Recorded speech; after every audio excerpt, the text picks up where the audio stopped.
बिस्मिल्लाहिर्रहमानिर्रहीम। अस्सलाम वालेकुम डियर कैंडिडेट्स, कैसे हैं आप सब? खैरियत से? अल्हम्दुलिल्लाह मैं भी खैरियत से हूँ, बिल्कुल ठीक ठाक हूँ। I am your mentor Mohammad Faizan from Edu Smart the best forces academy. As you know कि हमारा जो प्रीवियस चैनल था वो किसी हेटर ने हैक करवा के उसको डिलीट करवा दिया फ्रॉम यूट्यूब, एंड नाउ हमारा ये न्यू चैनल क्रिएट हुआ है, but this is a pre posted video जो आप अभी देख रहे हैं।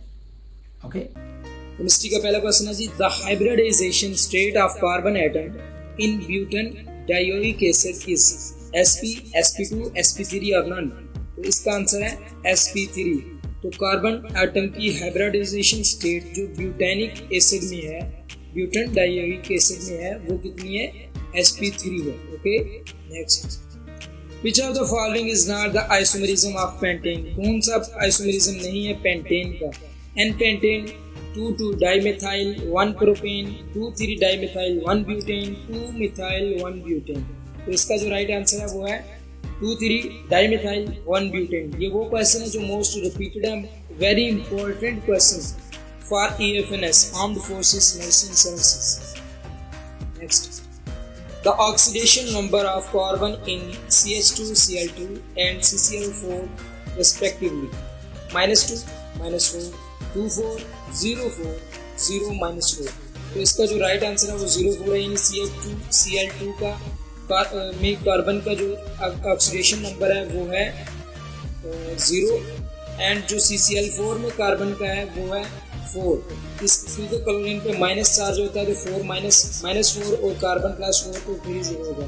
इस तरह Cl पे -2 हो रहा है, हाइड्रोजन पे +2 होता है तो +2 और -2 0 0 हो जाएंगे तो कार्बन का 0 आ जाएगा।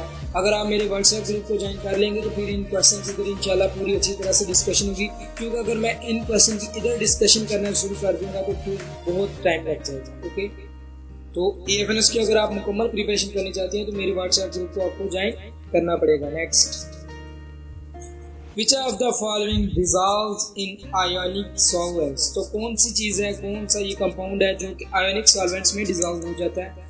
तो वो है CH3COOH। वो क्यों? क्योंकि हाइड्रोजन बॉन्डिंग की वजह से ये आयोनिक सॉल्वेंट्स में डिजॉल्व हो जाता है। The conjugate acid of HS, hydrogen sulphide, is, इसका हमने कॉन्जुगेट एसिड बताना। तो कॉन्जुगेट एसिड कौन सा है? H2S2 is the conjugate acid of HS। Phenolphthalein of pH range, phenolphthalein की जो pH रेंज है वो बताई गई है 8 to 10। Is used in which titration? तो ये किस टाइट्रेशन में यूज होती है? NH4OH एंड HCl की टाइट्रेशन में, या NH4OH एंड HCWH की टाइट्रेशन में, या NH4OH एंड C2H4O2 की टाइट्रेशन में, या NaOH एंड C2O4 S2 की टाइट्रेशन में।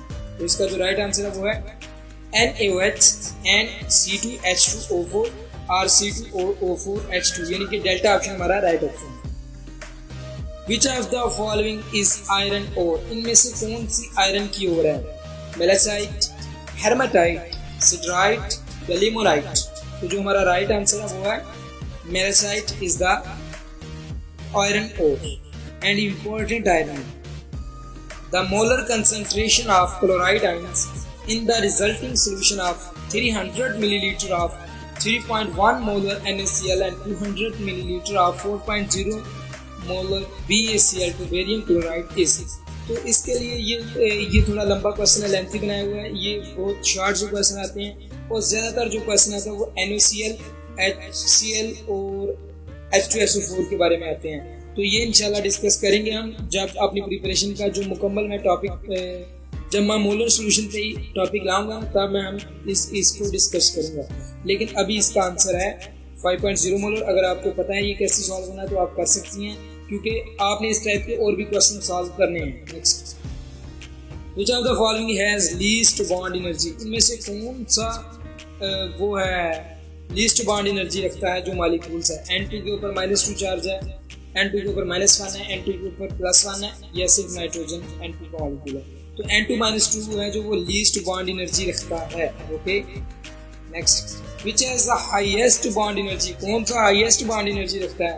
O2-2 है, O2-1 है, O2+2 है, ये O2 है। तो इसमें O2 है। ओके, जो पूरा होल मॉलिक्यूल होता है इसकी बॉन्ड एनर्जी हाईएस्ट होती है, लेकिन जिसमें इलेक्ट्रॉन और दाखिल हो जाए तो वो लीस्ट हो जाती है। अगर इधर लीस्ट पूछते तो O2-2 अल्फा वाला ऑप्शन है। Next, which of the following compound is not aromatic? इनमें से कौन सा कंपाउंड है जो एरोमेटिक नहीं है? 1,3-साइक्लोब्यूटेन, पायरेंडीन, फ्यूरेन, थायोफिन। तो जो 1,3-साइक्लोब्यूटेन है ये एरोमेटिक कंपाउंड नहीं है। एरोमेटिक आपको पता है बेंजीन वाली फैमिली है, तो जो नीचे तीनों है ये बेंजीन वाली फैमिली है। साइक्लोब्यूटेन बेंजीन वाली फैमिली नहीं है। Which of the following compound is used as refrigerant? Refrigerant के तौर पे कौन सा कंपाउंड इस्तेमाल होता है? CCl2F2, CCl4, क्लोरोफॉर्म, CF4 या एसीटोन। तो तुम्हारा राइट आंसर है वो है CCl2F2, अल्फा वाला हमारा राइट ऑप्शन है। ये एज अ रेफ्रिजरेंट इस्तेमाल होता है।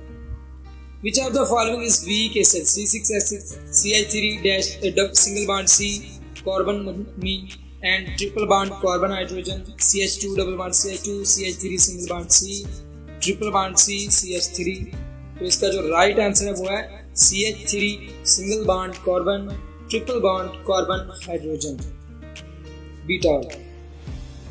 LPG mainly consists of methane, hydrogen, acetylene या ब्यूटेन। तो butane is the right answer. LPG का जो मेन जो सोर्स है, जो मेन उसका पार्ट है वो butane. The solubility product of CaCO3 is 5 × 10⁻⁹ the solubility is। ये पिछली बार का जो कराची में पेपर हुआ था उसमें ये क्वेश्चन आया था। तो इसका राइट आंसर है 7.0 × 10⁻⁵। आपने इसको सॉल्व कर लेना है। सॉल्युबिलिटी प्रोडक्ट वाला जो हमारा टॉपिक है वहाँ के फॉर्मूले से आपने इसको सॉल्व कर लेना है। ये बिल्कुल वो है, इजी है। आपने CaCO3 का जो एटॉमिक नंबर है, एटॉमिक मास है, वो आपको पता होना चाहिए। Okay, next, the outer electronic configuration of alkali earth metal is S1 Nd10 Np6 Ns2। तो इसका जो राइट आंसर है वो Ns2 है। ओके, जो outer electronic configuration alkali earth metal की है वो ये है। लेकिन आपने अल्कली अर्थ मेटल्स की और अल्कलाइन अर्थ मेटल्स की दूसरी इलेक्ट्रॉनिक कन्फिगरेशन भी याद करनी है। गैस में कितने हैं, P में कितने हैं, D में कितने हैं। Okay, the nature of 2,4,6 trinitrophenol is. हमने इसकी नेचर बतानी है, क्या ये न्यूट्रल है, बेसिक है, एसिडिक है, लेकिन ये आंसर है एसिडिक। ओके, आपको इसका पता होना चाहिए। लेकिन कुछ आपने बेसिक यानी कि पीएच ऑफ ब्लड का पूछ लेते हैं कि एसिडिक है नेचर कौन सी है। पोटैटो की जो पीएच है उसकी एसिडिक नेचर है या बेसिक है, ये आपको पता होना चाहिए। विच of the following group is ortho and para directive? तो कौन सा ग्रुप है जो ऑर्थो भी है और पैरा डायरेक्टिव है? तो वो है -OH, ये ऑर्थो भी है और पैरा डायरेक्टिव भी है। By which process hydrocarbons are extract from petroleum? तो हाइड्रोकार्बन जो है वो पेट्रोलियम से कैसे निकाली जा सकती हैं? कंबसन से, फ्रैक्शन डिस्टिलेशन से, एडिशन से, ऑल ऑफ द अबव। तो इसका आंसर है फ्रैक्शन डिस्टिलेशन से। फ्रैक्शन डिस्टिलेशन की मदद से पेट्रोलियम में से जो मसनूआत होती हैं, पेट्रोलियम मसनूआत हमने पढ़ा हुआ है, वो सारी मसनूआत बाहर निकाली जाती हैं फ्रैक्शन डिस्टिलेशन से।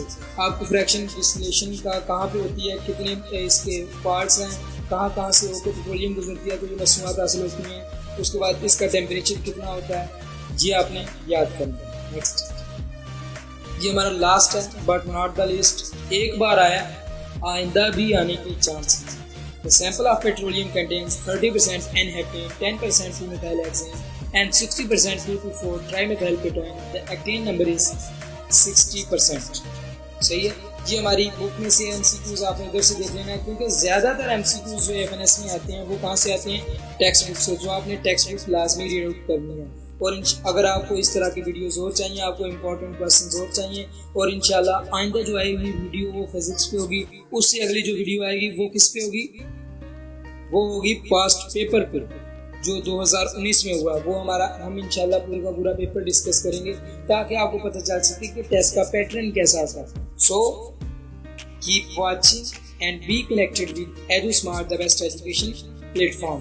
थैंक्स। तो अगर आप army, navy and air force की प्रिपरेशन के लिए कोई भी लाइक आप किसी भी डिपार्टमेंट में अप्लाई करते हो, आर्मी नेवी एयरफोर्स के एएफएनएस है, एफएमए है, एलसीसी है, टीसीसी है, जीडीपी है, एएमसी है, किसी भी डिपार्टमेंट में आप अप्लाई करते हो तो पेड क्लासेस के लिए आप कांटेक्ट कर सकते हो हमारे ऑफिशियल नंबर 0306689220 में। आपको कंप्लीट डिटेल मिल जाएगी कोर्सेज की। हमारे कोर्सेज चलते रहते हैं एंड अल्हम्दुलिल्लाह एजू स्मार्ट वो वाहिद इदारा है ऑनलाइन जिसके 600 प्लस स्टूडेंट्स अभी तक जा चुके हैं इन डिफरेंट फील्ड्स। सो अगर आप भी आर्मी नेवी एयरफोर्स को ज्वाइन करना चाहते हो और अच्छी प्रिपरेशन हासिल करना चाहते हो then contact on our official.